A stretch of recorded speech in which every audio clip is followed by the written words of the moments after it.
U.S. is reaching a grim milestone in the fight against COVID-19, now with nearly 200,000 Americans dead from the virus.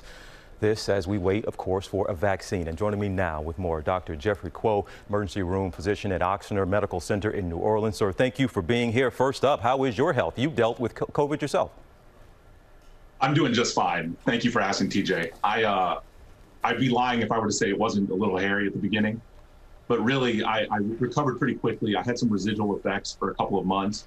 But really, the worst part of it was not being able to see my son for quite a long period of time, just simply because I had to isolate myself from him, quarantine myself. Well, of course, we know a lot of families have dealt with just that same thing. Let's go now to this grim milestone we talk about. We have these markers now, 200,000, nearly 200,000 Americans dead. And we're coming into flu season. What concerns you most now going into flu season? Going into flu season, we do have to be concerned about it to a certain degree. But at the same time, as long as we do our part as humans and look out for one another, continue to wear masks, continue to wash our hands, continue to maintain social distancing, ideally speaking, this also curbs the transmission rate of the flu virus this season.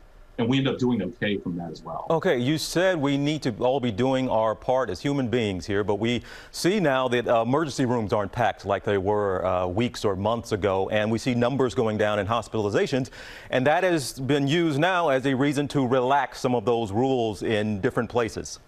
Are you concerned about that? Like say, hey, okay, these numbers are getting better for hospitals, so now we can start putting more people in restaurants or start having larger events? I have friends that are small business owners. I have friends who need the cities and the states to reopen. And I think that it's unfair of me to judge at this point, being that my focus is on healthcare. I want us to stay closed from that standpoint.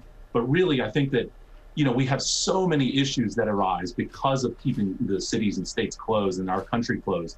The mental health of our children. I'm lucky. My son is now going back to school. He's been healthy. We don't have to suffer through this. But I think that there are a lot of families who really do still have major issues, and a lot of small business owners and a lot of others who are suffering through this.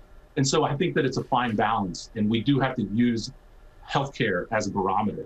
As long as we're able to make sure that we have capacity to care for those that are in need, I think it probably is relatively safe for us to start to reopen, as long as we understand that we do have to maintain social distancing. Wash your hands, wear a mask, maintain social distancing, care about your fellow man, and be a good human being. I think that we will get out of this as unscathed as possible, despite the fact that we have already lost 200,000 Americans. Well, that is a good message to end on there, and it seems so simple. Just be nice to your fellow human, but we sometimes we struggle doing that sometimes, Dr. Kuo. But thank you so much for your time. Hope to see you again.